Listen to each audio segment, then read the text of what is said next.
Yo, what's good, world? You've just stepped into the most dangerous intersection in the culture. This is the Cold Corner Rap Podcast. I'm your host, Cav, and we're here to give you the unfiltered truth. We're talking GOAT status. Who's really holding the crown? And which rappers are just coasting on a name? From the hottest bars to the beats that defined an era, nothing is off limits. The polls are open, the mic is hot, and the takes are ice cold. Grab your coat, it's time to get into it.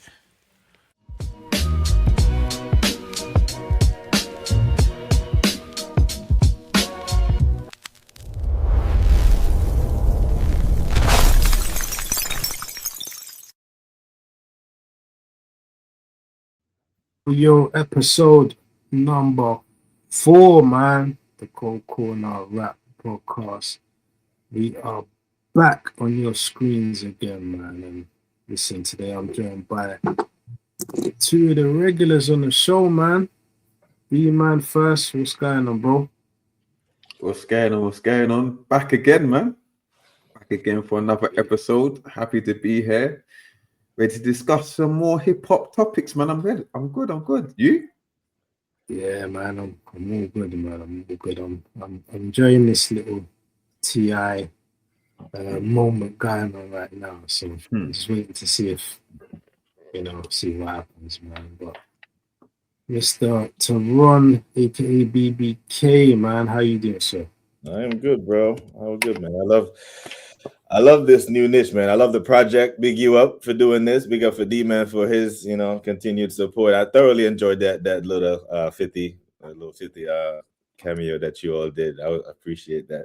Yeah, this is a good change of pace from football, man. So I really love it. Big up. And big up to the chat. Big up to Mr. Pads in particular for supporting this project. Always, whether it's in the sports chat, he's in there with hip hop questions. So I know he really loves the game. So yeah, man, big up, man. I really enjoy doing this. Yeah, man. Special shout out to Mr. Pads, man. Always in the comments, always engaging. One day, Mr. Pads, man, we've got to get you on the show, man. If you're signing up. Yeah, we get him on the live show. If we do a live show, we'll get him in.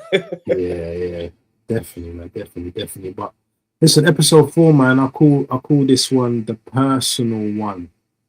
The personal episode, which is basically where the viewers could find a little bit more about us and our personal likes and dislikes about the rap game.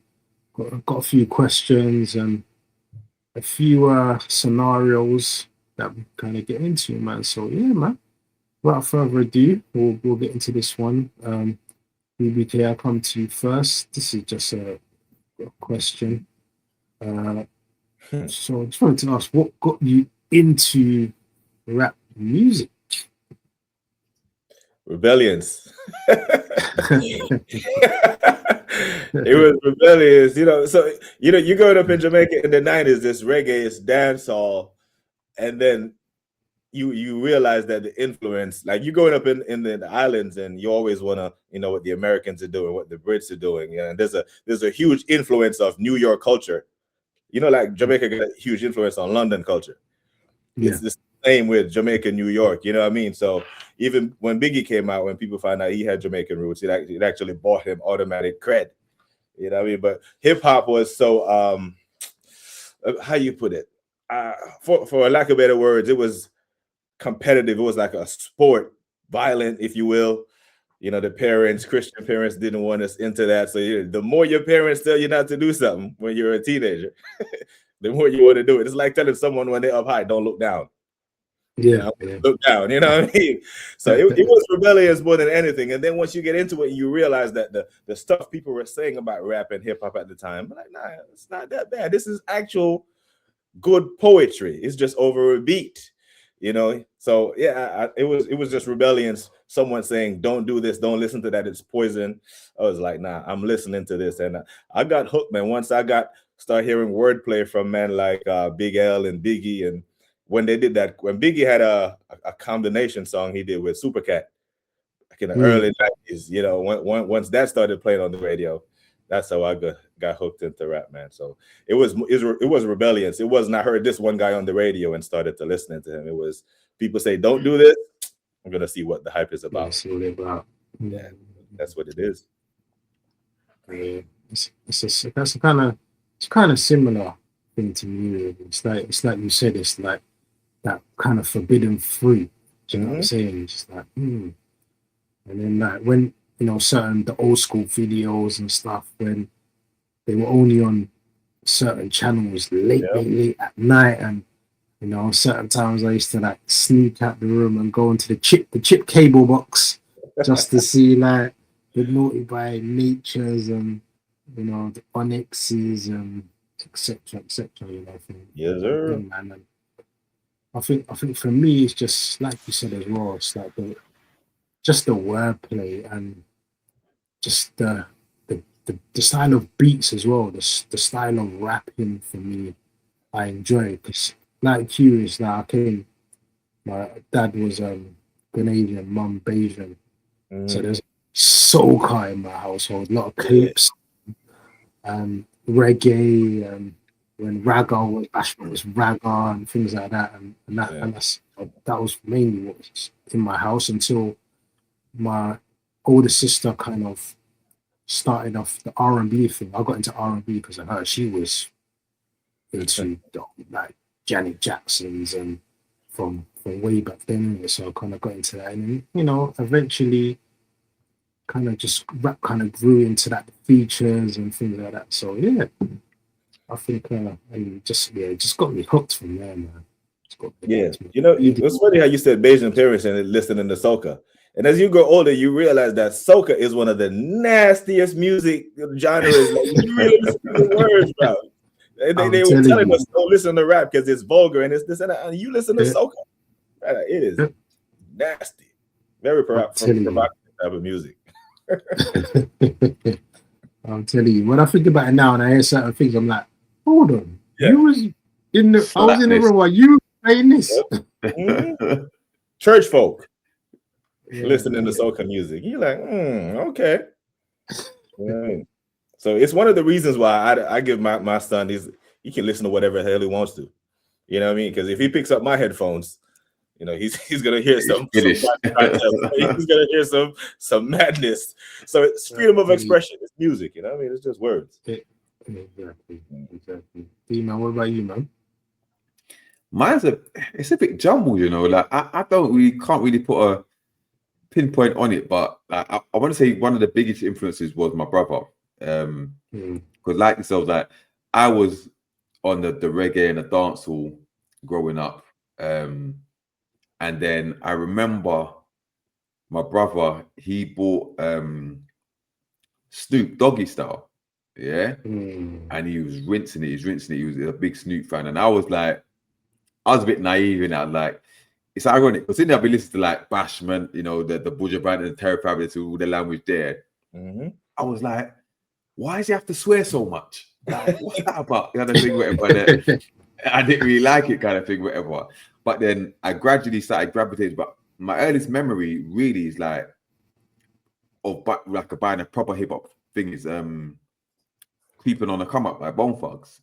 But then when I think about it, my cousin used to show me Onyx. So I said like the Onyx, like the slam and all that things there. So he kind of introduced me that, and that was before the Snoop Dogg. So it's a bit jumbled, but I was definitely on reggae and dancehall first, and then R&B. I was a big R&B head, the Jodeci's. I used to think I was part of Jodeci, all of that. And then the rap come, and then eventually I just went clear with it. Like once you start looking at more artists and stuff like that, and the Biggie Smalls and stuff like that. But even that, I got into kind of. Although I like Biggie, is more the singles, and then start getting the albums a bit later and stuff like that. And then from then it just went clear, bro. But yeah, I kind of credit my brother for getting me really interested in it. Because even when he got the Dog Star, then he got is it Murder Was a Case? He had the CD for Murder Was a Case, whatever, and that kind of thing. So then after that, just that's where the love story began, bro. Yeah, bro. I heard that, man. And because you were saying about that, you might as well segue into this question, man. D-Man, I'll let you go, Mons. What's the first rap album that you purchased, that you maybe have gone into the store, bam, buying this, and you was able to get it? Yeah, it was Bone Thugs, Creeping on the Come That Up. was the Bone Thugs. Like that was my first one. Yeah, the EP. And yeah, and I remember that when it had the parental advisory sticker on there. I got a story about it. So I got Mum was like, "Why has he got that on there? Like, what's that about? Like, is it bad language?" I was like, "No, I don't know why it's on there." Playing it on low, kind of thing, and then you get carried away yourself. You start turning it up, and then you hear the bad language. But then, obviously, it's Bone Thugs, didn't it? So it's just like he couldn't really kind of make it out too tough. Yeah. But then when my brother's playing Snoop, and you can hear the bad language, it's just like, nah, we just got baited up. But yeah, the Bone Thugs, from memory, I think that's the first one I actually went in physically and bought, because before that I was buying records, vinyls, but that was like an MC Hammer single or Salt and Pepper single, stuff like that. So in terms of like albums, when CDs started dropping, I think that was the first one that, from memory, that was the first one that I bought. Yeah, Bone Thugs. Okay, but for me, first one I actually bought was Dr. Dre, The Chronic. And I had a similar story to you. I went in there, I was with my mum, and I went over and you'd heard certain songs and videos on TV9, but GP and all that. Oh, I need to get this album. So I remember going to the back of, I think it was I don't know if you remember Al Price. Yeah. Back in the day. Yeah. And I peeled off the parental advisory sticker here. I peeled it off the CD case, and then I took it to I went to the till, and then said to him, "Mum, yeah, I want this one." And the man kind of looked at me, looked at my mum, and he said, "Oh," the man said, "Oh, is he allowed to listen to like this thing?" The mum's like, "Oh, why?" And the man's like, "Oh, it's a little bit of like swearing and stuff like that." And I goes, I can't remember what I said. I spun my mum some loud. I was like, "No, it's not. It's ain't got the parental advisory one. There's edit versions or something." So she's like, "Oh, okay." And in the end, like the man just said, "I forget it anyway." So he just scanned it, and then at the same time, I bought. I don't know if you remember Lords of Underground. I bought the album same time as well. I used to have a song called TikTok that I loved. It's like one of my favorite songs from back in the day. So yeah, those are the two albums I bought together, man. So yeah, the Dr. Dre, The Chronic, and Lords of Underground. Okay. Two, man. BBK, what are you saying? The first, now we're not counting bootleg, right? You're talking about actual CD that I bought. Because back in the day with the CD, I couldn't afford CDs. So all my favorite rappers I used to have bootleg. I could $5 down on Fulton Street. You know what I mean? That's what. But the first CD that I actually bought, real CD, was Flesh Off My Flesh, Blood Off My Blood. Yeah, Max. As a matter of fact, it wasn't even me buying it. It was my dad had to buy it for me. But like I said, he wasn't into the rap stuff. I had to trick him into buying it for me, because that was the album that had Slipping. Slipping. I'm Falling. Yeah. So that song, he doesn't know that the rest of the album is Booga Yaga Madness. So I'm like, I'll play that song for him. And I'll be like, yo, and he's talking and saying, I'm like, yo, Pop, can you get this album for me? He was like, I like this song. Yes, good dude. He's up from Yonkers, Earl Simmons, all that stuff. Right? If I said DMX, man, I wasn't getting that album, because earlier on in the year, the what's that? The Hell's Dark. And it's dark and Hell's Dark. Yeah. So he wasn't trying to hear it, but after I played Slippin' and he was hooked on that song, he ended up buying that CD for me. So that was the first album, that one that I got that I could open with credits.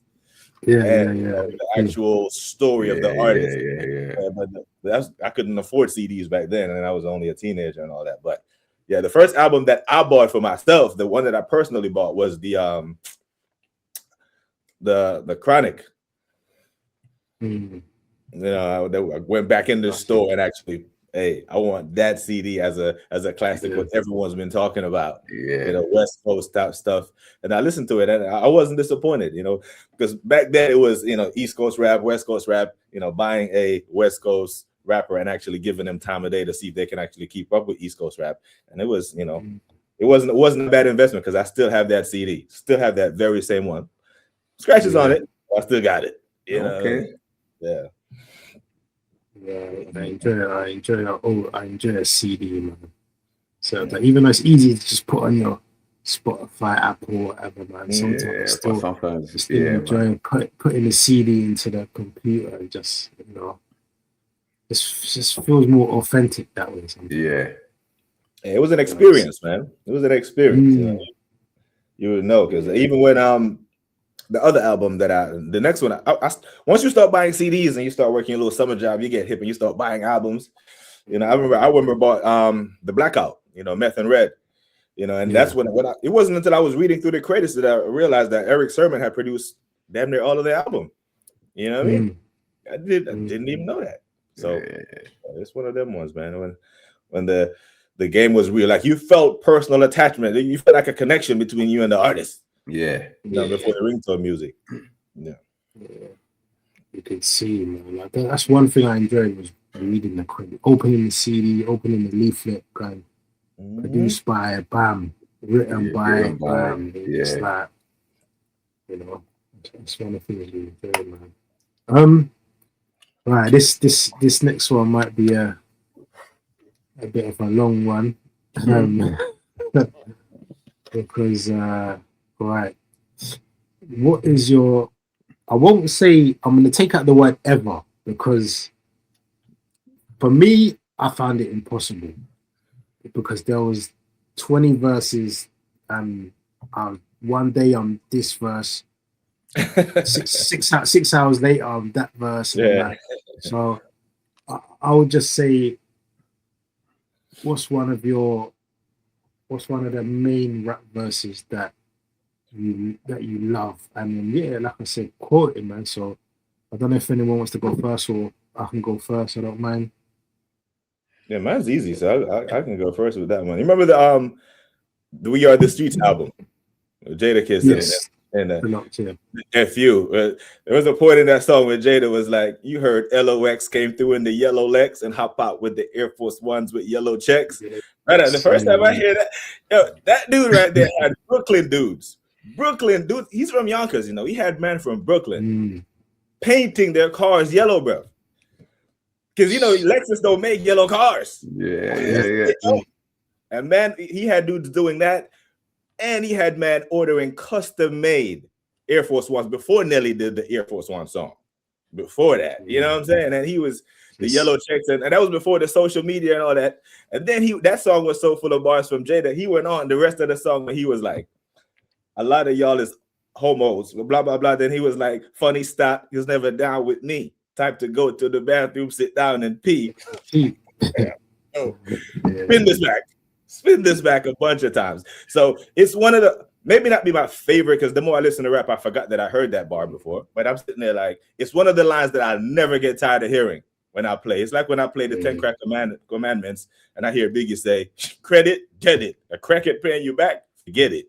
You know, and then it just goes on and on. But the LOX, the yellow Lex, it reminds me of the Biggie song on One More Chance when he was like, "Stretch Lexus is, the sex is just immaculate." It's just one of them ones that you just flow, you know what I mean? But yeah, the yellow Lex, the checks, and one of my all-time favorite songs. That's that FU tune, isn't it? If you hope we didn't make it, with a heart full of, that's my dude, man. So yeah, FU, We Are the Streets. That was one of my favorite Jada flows of all time. Right, you managed to narrow it down. I respect you, bro, because I could not narrow this down, bro. This was hard, bro. This was difficult, bro. Yeah. It's difficult. It's a lot, man. God do, man, because you've got your list. How much time have you got, bro? Like, because I think I mentioned the first. I had two, right, and I mentioned them in a previous episode, right? So one of them is AZ Life's a Bitch, yeah. The flow on that, you know, visualizing, leaving life to have really focus the bad, the present, salary, what all of that, like he goes mad. And then the Malice verse on I'm Not You. Yeah, I don't know if you know, rappers are talking to me as if we're in the same boat. I told them, quick note, I move coke. So you and I don't share no common bonds. So forgive me if I don't work with open arms. What? And about all of them lost souls and I'm there. I forgot about Crips, you know. It's mad, yeah. And the thing is, on that tune, every verse is bad. Jadakiss' verse is bad. He got a thing about the dreads and the fate. He got a line on there. Push's verse on there as well, but Man's verse on that. But my random one is obviously I'm a big Bone Thugs fan, innit? So Crazy Bones verse on the first verse on First of the Month. Yeah, you know, First of the month. Yeah, hey, having a wonderful day, and I was rapping from work because of the first of the month, and I was smoking, choking, rolling, buzzing, sipping about it. I just got that bad, yeah. So just the flow on that is amazing, yeah. So, but then I thought there's too many, bruv. Like Tupac, two verses on Hit 'Em Up, yeah. And I've got like you know the freestyle that Biggie did with Tupac. I got 7 Mac 11, about 8 Freddie. Yeah. I'm like 10s, the shit's never end. Yeah, bro. Even if you had MC Hammer and the 357 bitches, biggest hard. What bad, yeah. But then the listeners went on, bro, because I started going through the Jay-Z catalog, yeah. But before that, before Jay-Z, I had Scarface's verse on This Can't Be Life. Yeah. He embodied that for me, like how personal that was and the story behind it. You can hear the pain in his voice, right? Because he said he had another verse sorted, but then he actually got the phone call when he was in the booth about his friend dying. And that's when he recorded that verse kind of thing. So that verse as well. And I've got a few Jay-Z ones, man. Like who've I got? I've got we've got the Tupac verse on the first and the third verse on Keep Your Head Up. Yeah. The Black of the Berry, the Sweet Juice, that one. And then the Jay-Z ones, I've got the Diamonds remix verse, the Go Crazy verse, 22 twos. Yeah.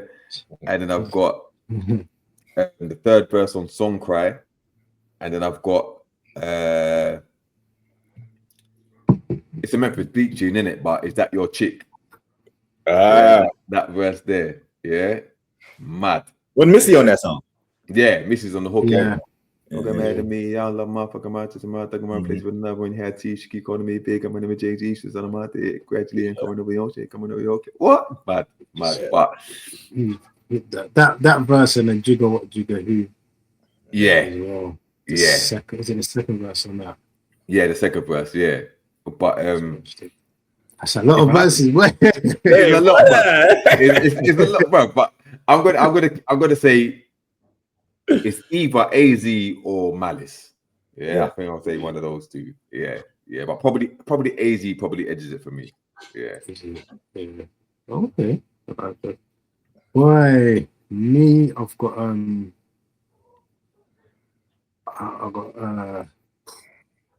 where can I start? I'm gonna narrow it down.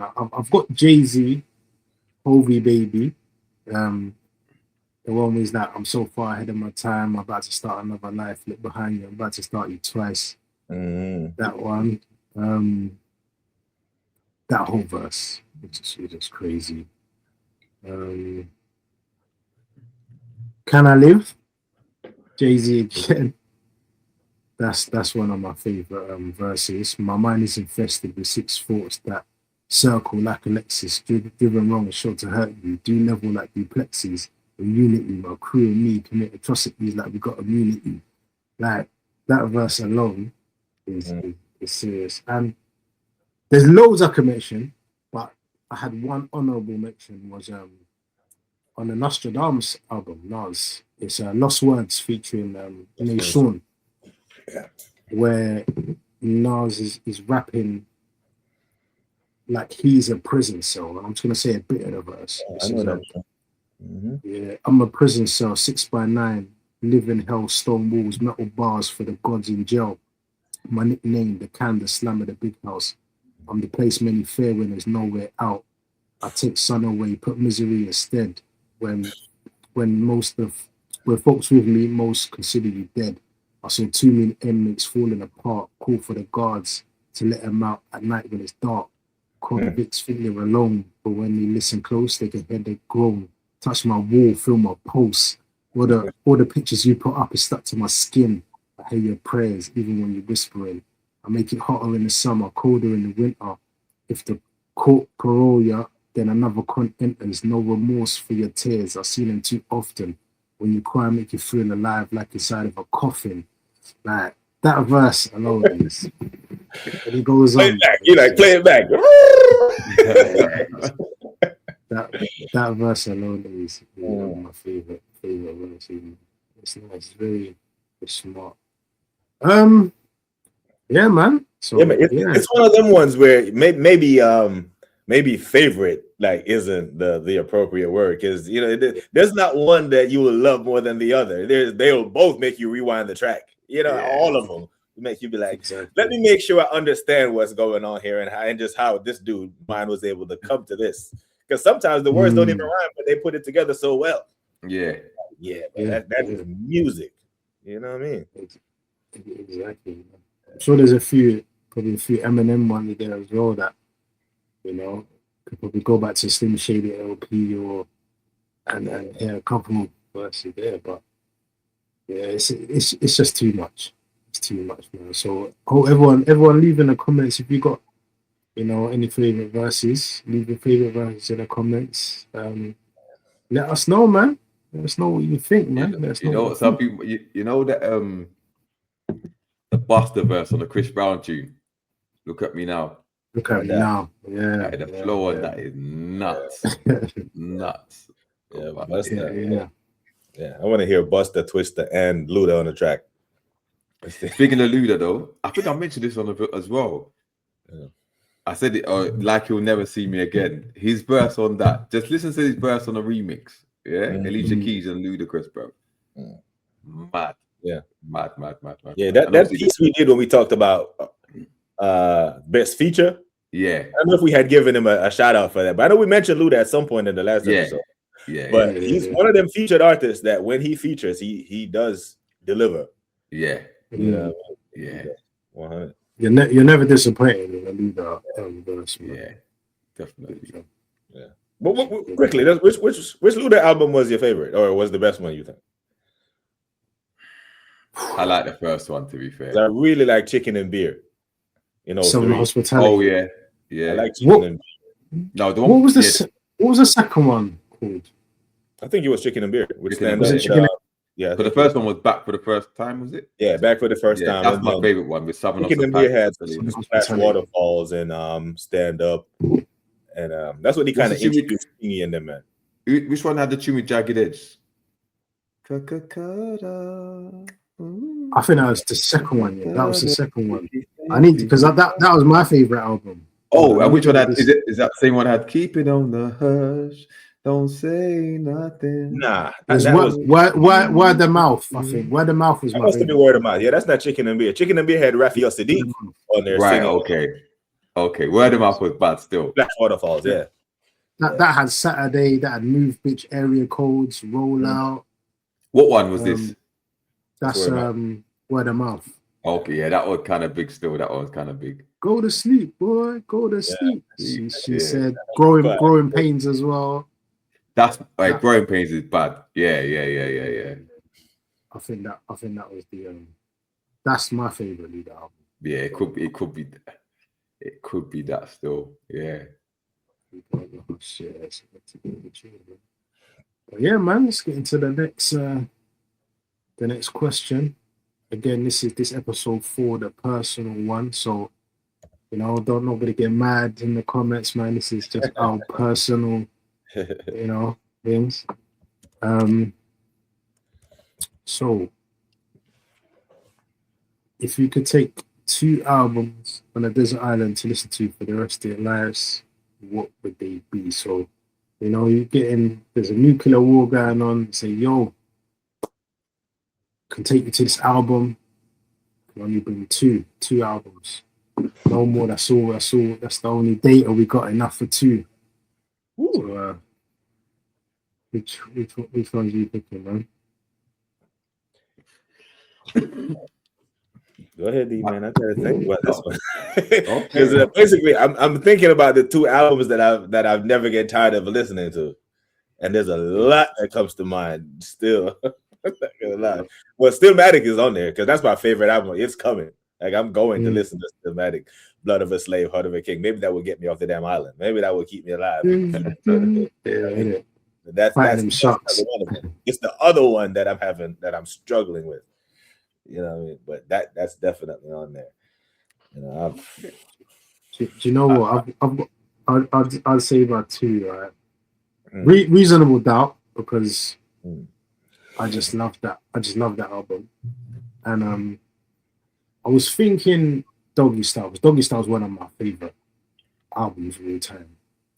But there's another album that I love and I still play a lot to this day.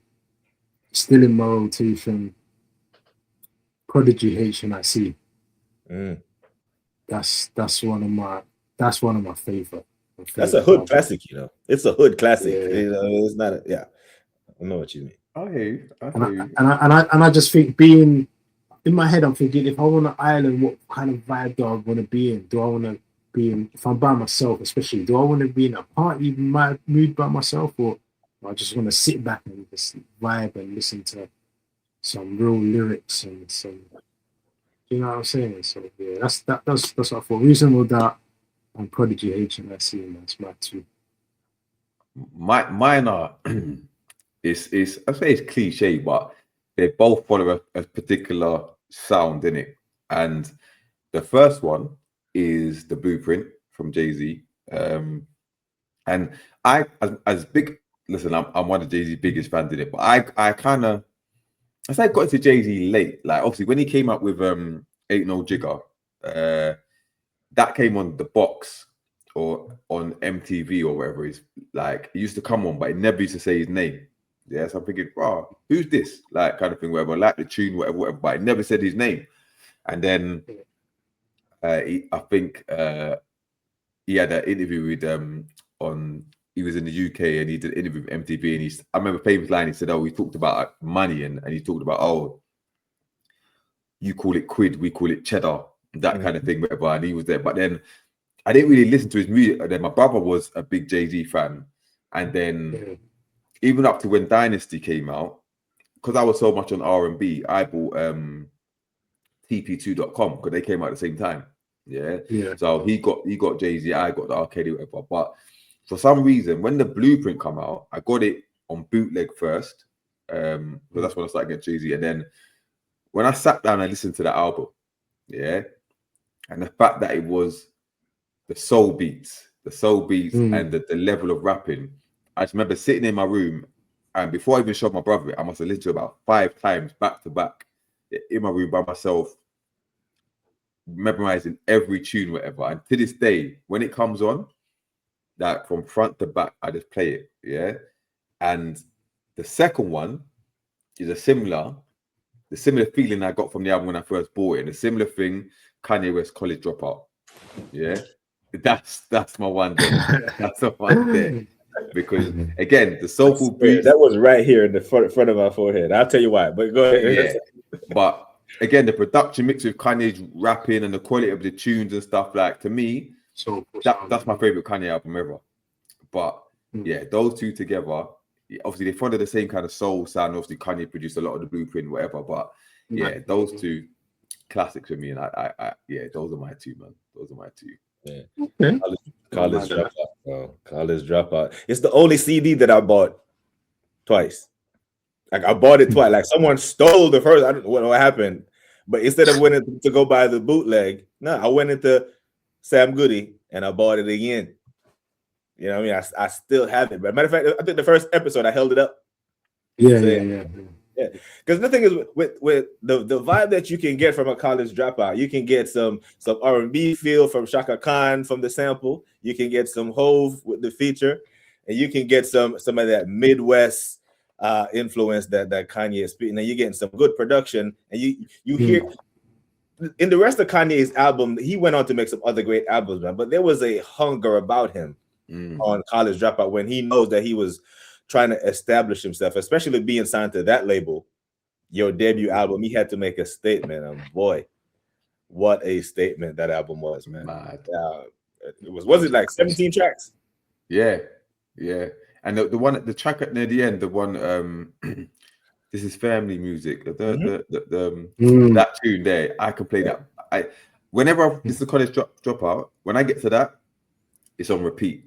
It's on repeat. It's so relatable to my own family and stuff like that, brother. It's oh man, masterpiece. Man. It's a nice hook as well, man. Yeah. Yeah, man. Yeah, so for me, so is that your official second one? Yeah, I'll go with Stillmatic and College Dropout, man. It was just critically acclaimed, just Jesus Walks, bro. Slow jams there's just everything on there, bro. You know, Through the Wire when he's telling his old personal story. Working a slave ship. Bro. He had Bernie back on there with the skits. He had everything. He had everything, bro. You know what I mean? Classic album. Yeah, bro. Like D-Man, how many times did you play back? Did you go back to 2 Words? How many times did you play that? Oh, bro, when that dropped, the quality of rapping in that tune, bro. The quality of rapping in that tune. Top tier, bro. Top tier. You know how I talk about Jadakiss and Styles P, how they go back and forth when they're on the track. That 2 Words, him and I'm like, how many times did they rehearse this? Like, if it comes out that they got that in one take, that's mad. That's like Otis quality kind of. Yeah. Man, it'd be nice if, like, you know, all the artists recorded their studio sessions and then we got it after, man. It'd be just to see the way they cooked up that tracks and stuff. But you know what? I think them men were so locked in when they were in the studio to deliver that type of music that they didn't even have time for the because now if they're gonna do it now, all of that stuff is gonna be recorded. Now we find a YouTube clip of them in the studio footage we've never seen before. We cling on to it and be like, "Yo, take me back to this time." But I wouldn't be surprised though. I wouldn't be surprised if like the college dropout Kanye filmed most of it, because even in the Through the Wire video, you see the studio sessions with Jay-Z, with Pharrell, and all the things there. And he was trying to, like I said, make a name for himself, and he really wanted to prove a point. I think he probably walked around with a camera or camera himself. And no, well, did you see the documentary on Netflix? Yes, yeah. It came out, was it last year or the year before it came out? I think it was. Yeah, he had the majority of the. We used to go to the woman at the desk and them things. Yeah. But you know, that's some good choices again, man. People, leave it in the comments, man. Tell us your two albums you would take on a deserted island. Remember, man, there's no wrong answer. There's no right answer. There's no wrong answer. It is what it is. Just what you prefer, man. This next question for me it's an interesting one. And I don't know what came into my mind to kind of come up with it, but I thought, it'd be interesting thing to see where it's at, man. So it's that if you had to produce an album for the soundtrack of your life, A, which rapper would you call to be the main star, like rap it for you? B, which 2 producers would you call to help? And then C, which 2 artists would you feature? So you only get 2 producers for the whole album and 2 artists to feature in the whole thing, man. I've got mine already, so if you don't mind, go ahead. And 2 rapper for me, it's different, but it's the same as the same rapper as the Desert Island. Prodigy from Upbeat, man. I just loved Prodigy's tone, his flow, just the way like he would just kind of put the words together and rhymes. Like he would just pick up different pockets in the beat, and I was just like, yeah, you know. So for me, Prodigy would be like the main narrator of that one. And then I listed 2 producers to help as well. So the first producer I've chosen is Kanye West as the first producer.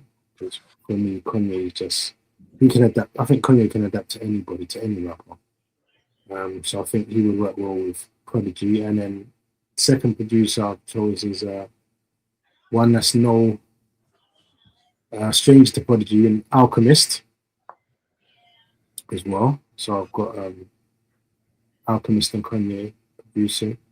And then 2 artists I was thinking about. I was like, which 2 artists do I feel could maybe come in and say something to complete the album of my soundtrack, to talk about my life and certain things. And the first one I chose is Lauryn Hill. I just think her tone alone, with his rapping or singing, I think she would just bring a different flavor to the album. And then another one who we kind of spoke about in the last episode about, you know, could have been up there, obviously, if he didn't pass away, was Nipsey Hussle. So, you know, I've got album by Prodigy, produced by Kanye and Alchemist, and Lauryn Hill, Nipsey Hussle featuring. And yeah, I think that would be those would be the artists to make the soundtracks of my life. I think it'll be a decent album as well, man. I think people will listen to that. So yeah, that's mine, man. Hey. Okay. I say, listen, my artist was Pusha T, in it, because my life is all about selling coke and shit now.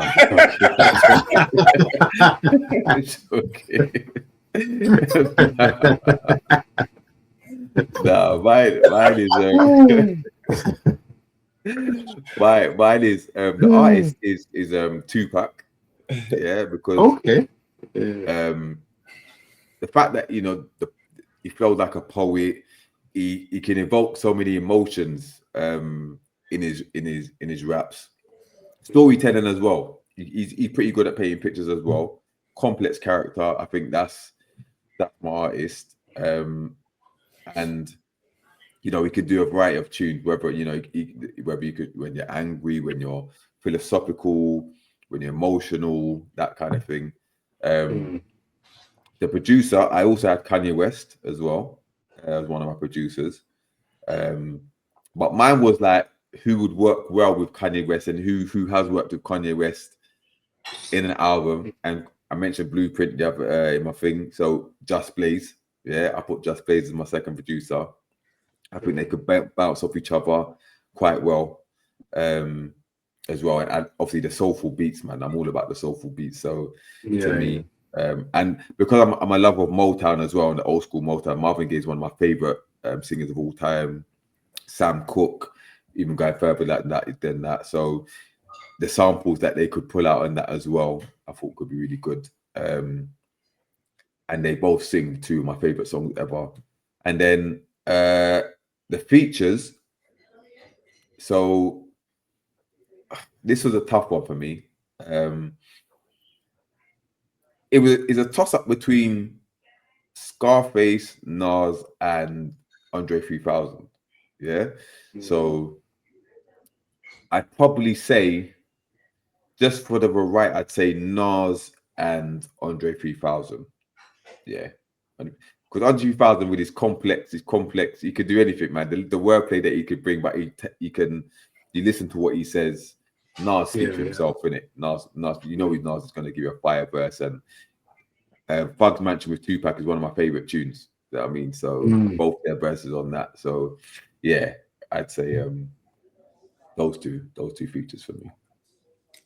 And so you sold kilos of coke. You guessing you can sell some CDs? Yeah. Innit? I do this in my sleep. Oh my days, that's a bad one. Oh man, That's for a me, big thing. So yeah, Yeah, it's go a on. big thing. So I was gonna say, so Tupac, Kanye, Just Blaze, Nas, and Andre 3 Steps. Yeah. Okay. I should have even done like, what would you name the album? But that's fair enough. That'd have been interesting as well. Yeah, this was a tough one for me, man. I was torn between two rappers. I was torn between J. Cole and Luda. That because J. Cole, like from a personal level, would understand my upbringing being a military kid, right? Yeah, moving around, he could tell my story. But Luda is one of the only rappers that looks like he has fun rapping. Like he makes the music fun, right? I like to do fun shit. You know what I mean? So, but if I had to pick one, I'd actually go with Cole as the rapper to deliver the tracks. I would choose Kanye and Just Blaze as my producers. My features would be Kanye and Jada. You know, and I didn't give any thought to what the album would be called, but I just think the way my life has unfolded, I think someone who sits on that side of the fence could tell my story. But if it was just going to be on a personal, just a life thing since I became an adult, it would be Luda with just doing all the fun stuff, you know, just the jumping out of the airplanes and all the thrill shit. But yeah, Cole, Just Blaze, Ye, Jada with the feature. Yeah. I think that'll bang, man. I think that sells 100 and I think that sells 1 million in its first week. Okay. in this day and age, too, not just back in the day when albums used to sell. You know what I mean? So, I don't even know how to measure platinum now. Yeah, me neither. Like the streams, because I heard it's like what 30,000 streams for 10 grand. Yeah, I don't even know. Yeah, crazy. It's like probably like 1 billion streams or something. Yeah, bro, some nonsense. Yeah. So okay, that's some good albums. That's some good albums. You know, going back to, I know people are gonna be like, Prodigy, yeah, but for me, man, I just love Prodigy, and because like obviously he done a tune called "You Never Feel My Pain," which because he was going through the sickle cell and with me as well, because obviously I suffer from my kidney stuff as well. It's like kind of relatable, it's relatable. Like certain things he used to just talk about, and the way he used to talk about his pain and stuff, and what he had to do and go through and stuff. Yeah, that kind of sounds similar. But then he had songs like "Keep It Thorough," where it was just that when it's time to turn up. It was those type of tunes, and obviously the features with Havoc on the beat the album and stuff like that. So yeah, I think overall that's why I picked Prodigy, man. Why? Don't shoot me in the comments, please. Yeah.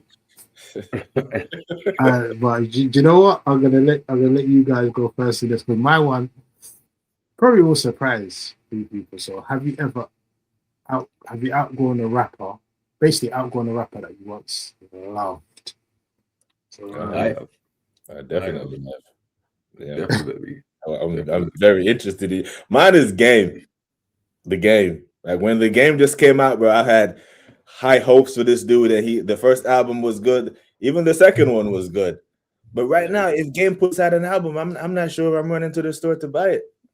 Honestly and true, but I think he was the closest on the lyrical ability, the closest to Lloyd Banks in G Unit at the time when he was in there. And his mixtapes are fire. But I don't know if he falls into the crack of one of those guys who can make good albums without superstar production, because the production on Documentary and Devil's Advocates was top notch. But right now I'm not gonna lie, man. I was fully on Team Game when he was spit. He showed some balls when 50 was going at Jada, and he was like, "Nah, I mess with Jada. That's my guy." You know what I mean? And but I don't know, man. I don't know what happened there. I don't know if his passion for the culture has dissipated, but I don't have any love quote unquote love for the game anymore. And I can still listen to his first 2 albums over and over again with no skip. But if he would another one, yeah, I'd probably bootleg that joint. Okay. So I think I might piss a few people off, but you already got people coming for you already over there. I know. 50 Cent thing, man. And you know what? It follows that 50 Cent theme, but mine's Eminem, bruv. Yeah. I can't. You see, when Eminem first came out, the Slim Shady LP, I got it on import, showed all my friends the album Guilty Conscience, all the things before it got released on video and all the things there. And then even the Marshall Mathers LP, liked it. But then after that, I started thinking to myself, listen, take nothing away from his rapping ability, innit? Like, he's a very good. But what are you talking about, bruv? What are you really talking about? If it's not about killing your mum, brushing celebrities, like gimmicky, like these chicks don't even know the name of my band. But bruv, what are we doing? Like, the talent's there, but your subject matter is just garbage, bruv. And then he started releasing, right after I think it was the Eminem show. He had one tune on there that I liked, which To the Roof Falls Off, I think it's called, Till I Collapse, which I think is bad. Yeah. But then after that, man, he was just releasing trash, bruv. Like, I'm thinking, you've got nothing to say. You've run out of things to say. Like, obviously, you're a very good rapper, but your subject matter is poor, bruv. It's poor. Yeah. Like, there's nothing, there's no growth. There's no growth in your music. Unless you're angry, attacking people and you know, depressed. Nah, man, I ain't got time for it, bruv. I haven't. So, if that again, his last couple of albums I probably haven't even heard. And if you bought, like you said, if you bought an album tomorrow, I don't think I'd listen to it. Yeah. You know what I mean? That's Yeah. Recovery wasn't a bad album. The one in 2010, it was good. It had that because Wayne had featured on there on a song called No Love. I don't know if you heard that one. That was yeah. I've heard yeah. That album did. In fact, no, to be fair, the album was okay. Yeah. It was okay. But from then on, now you know how you talk about the Carter 4 and then he kind of went that way for me because Kamikaze was trash. I thought he was gonna say Lil Wayne, you know. I thought that was too predictable because of what we did last time. But yeah, he's up there. Trust me, he's up there. He's up there. Listen, my one, Busta Rhymes, man. Busta. It's Busta, yeah. Because you know what, like, I used to love Busta, like When Disaster Strikes, Extinction Level Event, those early albums. But then I think when he started making like Anarchy was all right, but then when he started doing the other ones, I forget the names of them, like The Big Bang, Year of the Dragon, Blockbuster, the recent one. Just that, now I didn't get the same Busta feel that I used to get. You know, like the crazy Busta, the unexpected Busta. You didn't know what you was gonna get. You know what I'm saying? Yeah. The visuals as well, even like the visuals are iconic. I feel like when he cut off his locks, he lost all his powers. He lost the powers. Yeah, I feel he kind of lost the powers, and then he put on the weight as well. I could say, you know, that looked like a bit of a old, didn't it? Like just. Yeah.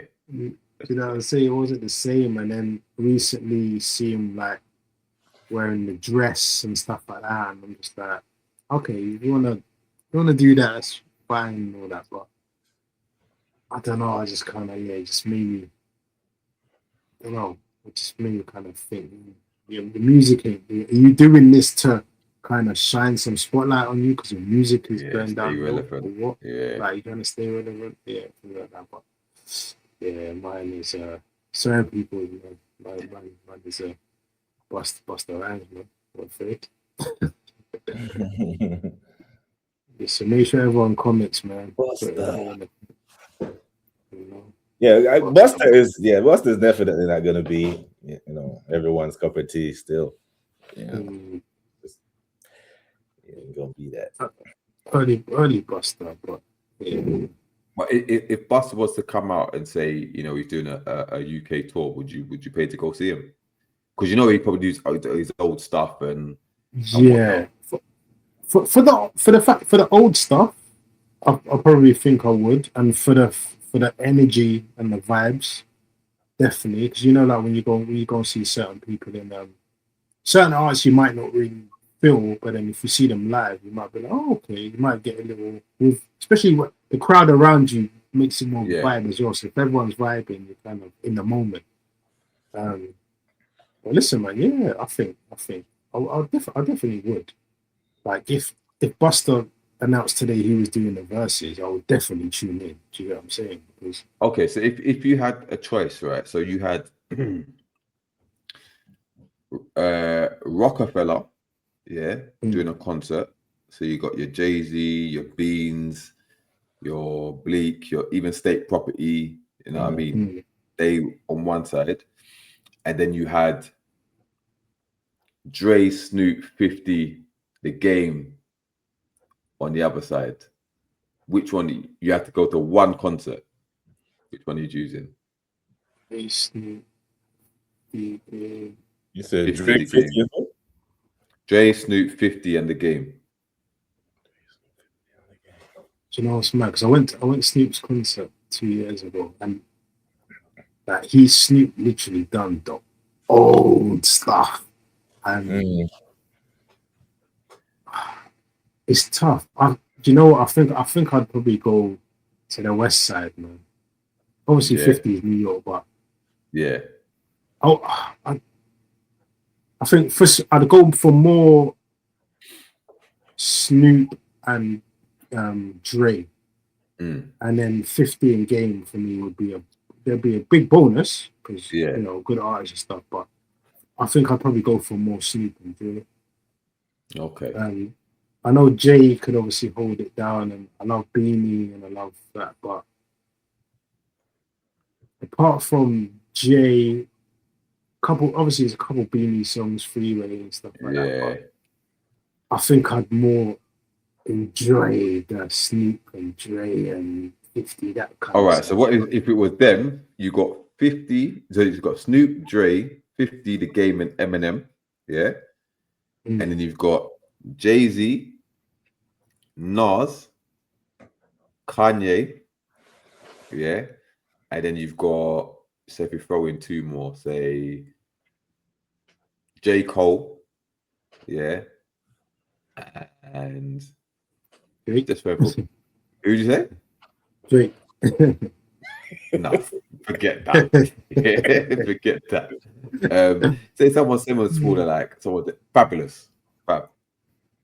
Oh yeah, I'm going there, man. Well, where you be? Listen, man. If Fab's there, I think Fab tips the scale for me. I got Brooklyn bias with Fab still. I'm not gonna lie. Okay. Okay. He is my dude. I see Fab once. Yeah. I think Hammerson for Polo, I think it was years ago. And he ain't come back since, man. Yeah, so, I haven't seen him. I haven't seen Fab live. I haven't seen him. That was good. So him, Paul Kane as well. Did a couple of things. West Philly Freck was there. Couple of them guys. So it was good. But before we get out of people's, you got one more question, and this is probably gonna rattle a few people if they ain't gonna like it. But which rapper to you is just overrated? He might be big in the eyes of the people, but to you, you're like, I've never bought an album. I don't really listen to him like that. I'm just like, this is what it is kind of thing. I got one still. I just never say this. Go on. I know you're gonna probably like him, but I think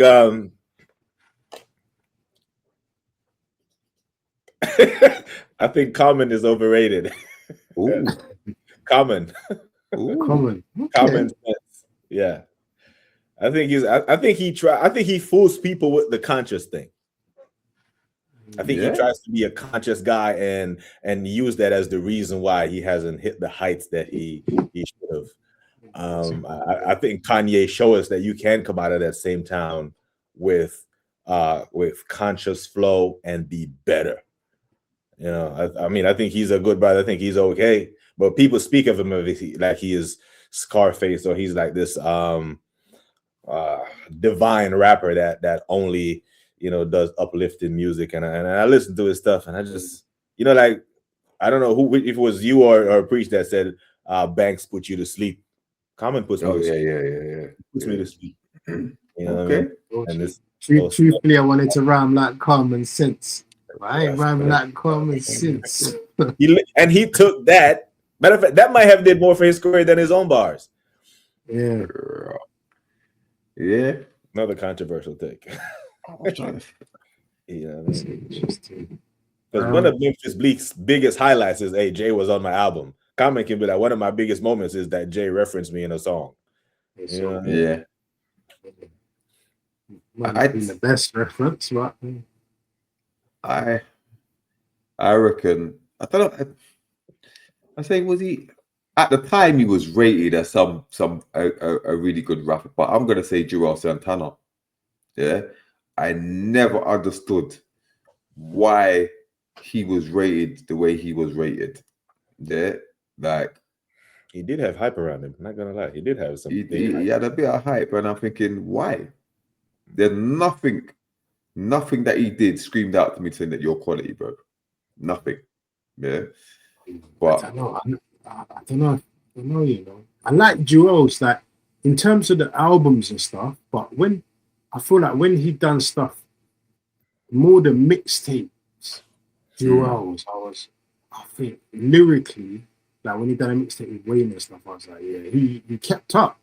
He kept up with Wayne on that mixtape. Yeah, I can't remember the name of the mixtape, but yeah. No, yeah. I get what you're saying though. did you use yours? Mine's Little Baby, man. Like, Yeah. it's Little Baby. I know he's big and everyone, I hear so many people over here talking about, yeah, Little Baby. But I don't get it. I just don't get the hype. Lyrically, to me, I find him basic.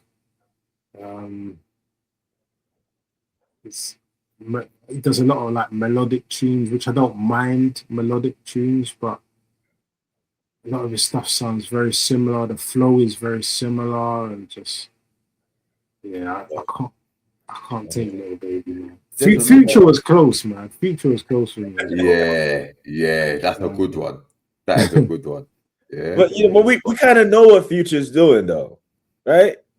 Like we know that Future's not here for bars, or we kind of know what he is. And if I had it in my mind that we were going off the contemporary stuff or these modern day, then there's no end. We could go top 5 of all overrated. You know, we're going back to our, you know, golden generation of rap, which it was. Prior to 2010, we had a golden generation of artists and people who actually respected the music. But yeah, this new generation, bro, you can throw a rock at any one of these mumble rappers, you get one of them, and it's you're it. Because Lil Baby, yeah, I hear that shout. Future, you know, I don't know. Future is a international superstar, and it's not because the music is good. It's he has a sound, and he markets that sound very well. He's very good at you know. So we're not gonna buy a Future CD and be like, yeah, which one of these tracks I'm gonna rewind and pull it up, because it ain't. And you're gonna play it. You might skip through it, but you ain't gonna skip backwards and play that again. Exactly. Off topic. What did you? I don't know if you guys remember Ace Hood. You guys remember him? Yeah. So I don't know what happened to him, because I think he was obviously signed to Khaled, and then him and Khaled got into fell out. Fell out. I know I see somewhere I think he just come out with a new album. He's coming out with a new I started album, listening to it actually. It's not bad, you know. It's not Yeah. bad. It's not bad. Yeah. But he's more on the health thing, isn't it? The health, fitness, wellness. Him and his missus, like, he's a gym rat, innit? He's like on the proper looking after your body and your mind and the holistic kind of thing. But yeah. Ace Hood. Yeah. He made some good trap music songs, I guess, when he just came out, but never really followed up with any kind of consistency to give him any kind of staying power. Yeah. You need staying I power. felt like he got blackballed when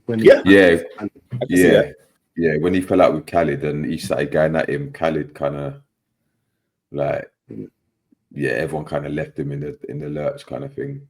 Yeah. And he had a tough time, man. Before we go, BBK, I just want to ask you, because you was on the 50 Cent T.I. episode. I just wanted to ask, where are you with this thing of 50 not replying on wax, but replying with trolling? Do you feel that, okay, you know, rap was your bread and butter? We know you through rap. You came into the game rapping. Do you feel that 50 kind of owes it to the rap fans to show, like, you know what, let me just come and do something for T.I. quick and show people I still got it? Or you think it's just like, whatever? Because even at 50's peak, he never made a great diss track. At his best, when he quote unquote ruined Ja Rule's career, he did it talking and skits like this, trolling. So this is what he does best. Like, he was never known for being a battle rapper. After Jadakiss and Styles aired him out on Miss Jackson, and then you know, Kiss put him upside down on the Checkmate, that we knew then that 50 is not going to go in the booth and battle with anyone. Like, T.I. is the better rapper. I've always said, even though Get Rich or Die Trying is a classic album, 50's rhyme from track 1 through it was basic. He never had any, you know, stunning bars. It was riddled with great production. So at his core, a battle rapper is not who 50 is or was. He's always been a troll, and fans of him kind of enable his trolling, right? They lap it up online, they eat it up, and if you're getting traction and people are eating it up, then there's no reason to go in the booth and embarrass yourself. Now, he can go in the booth and, I mean, he can give Banks a shout and let Banks write a rhyme for him, this track for him, and he can go in there and spit it. But other than that, he's gonna keep doing what 50 does, and it is just troll, you know, off wax. And his fans respect it, but the core hardcore hip hop fans know 50 for what he is. He's never been that, so I get it. But I've never been a fan of him for that reason. Like, bro, we know you as a rapper. I don't even remember back when Biggie and 50 were beefing. I mean, Biggie and Tupac were beefing on the Hit 'Em Up track. After the track was over, Tupac went on a monologue. He started to talk about this and that. Yeah, Biggie, you're fat. Like, his name is Biggie Smalls. We know he's fat. Like, you can't, you know what I mean? You have to do it over the beat for it to land as a punch. What you say in your TikTok and all that stuff, that's not hip hop, bro. That's this modern generation. Like in Germany, we'll call it galting. That's some girl shit. Yeah, I understand. Like, the big man that go in the booth and handle the business, 50 on some girl thing. I don't respect it. The trolling thing, like, because anyone can do that. You're an artist. Yeah. You see, and listen, you said the same thing basically that D-Man said, and you know, a lot of people are hitting me up saying, this D-Man saying that 50 ain't got no 50's got battle tunes, he's got Back Down, he's got this, he's got that, and I was thinking, but are they really this tracks? Yeah, he has to show us. He has to show us that. Give us a diss track we can relate to, right? Every other rapper who's been involved in the amount of beef that you've been in has a signature diss record. Right. He does. Yeah. Those for the amount of beef he's had, you're right. There's not one memorable where you're like, that's his ether, that's his takeover, that's his. You know what I mean? It's just not there. They yamming, bro. Yeah. I'll tell you. Yeah. But yeah, but listen, guys, big up, man. It's been another great show. This one was called Episode 4, the personal one. So hope you guys learned a little bit more about our musical kind of tastes and preferences in certain aspects. But yeah, there's a lot more, man. We could have gone on for another hour. You know what I mean? That's the beauty about hip hop, man. It's just never ending. There's so many things going on and that's happened in the past that we can cover, man. But you know, that's what the episodes are for, man. Be saving for the episodes. And big up D, man. Big up DBK again, man, for always coming through, man. I appreciate it, man. Yeah, man. Anytime, bro. Anytime. Glad to be on, man. Glad to be on. Yeah, some good talks, man. And then, yeah, we'll be back with episode 5 soon. I'm gonna try and get a few more people in the next, a few people that wanna come on actually, and I wanna try and get interesting debate. Maybe we can do that. Maybe we can do episode 5 live. Get a few people on and just do a live show, and we have a big hip hop debate, man, and you know, a few crash outs and stuff. But yeah, man, big up you guys, man. Big up everyone that took their time to watch out, leave a comment, like, subscribe. Yeah, man. And we shall be back. Big up, guys. Bless up. Peace. Peace.